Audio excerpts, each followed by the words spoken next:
Štai antras sustojimas. Visorio Gatysa Monastery. Gal esat matę ne kartą, bet tai pakeliu į Kikos vienuolyną ir mielai jame sustojau.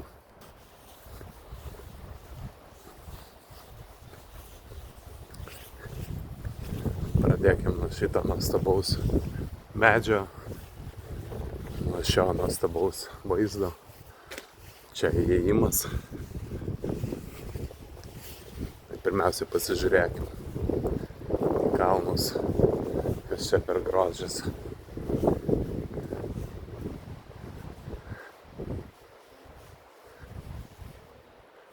Ir vienuoliai gali mėgautis šiuo grožiu kiekvieną rytą, šlovint viešpatį.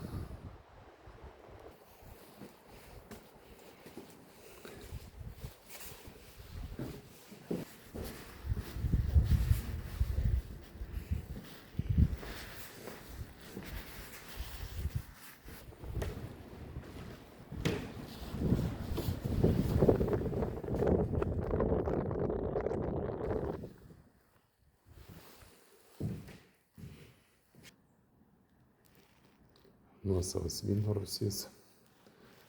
Vienuoliai žinomi kaip nuostabūs vyno meistrai. Įėjimas į bažnyčią.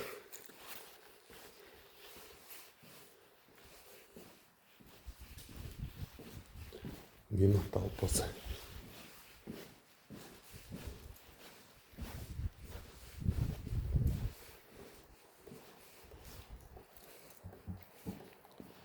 Švento Petro žuvis ir išėjimas į šią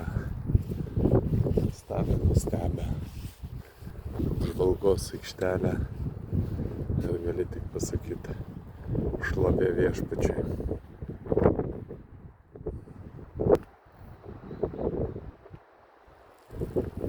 Vindžikelio šulinys vandenį. Aš buvau apsigyvenęs su vienuoliais.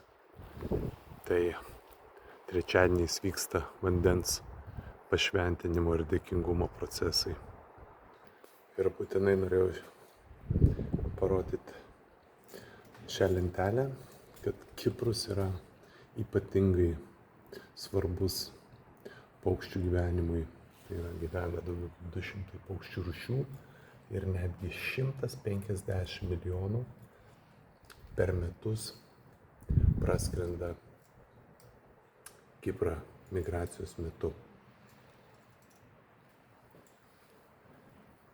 150 milijonų. Turistų 4 milijonai. Nors kai kur yra daugiau gyvūnijos nei žmonių. Ir užeinam į bažnyčią.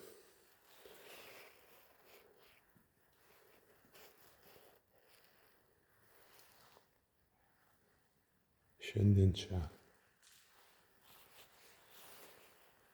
neįprastai ramu ir tylu.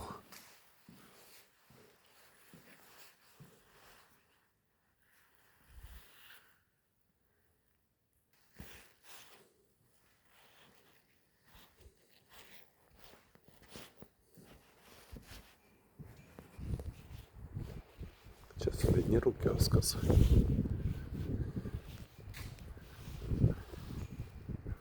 Būtinai apsilankykit šioje vietoje.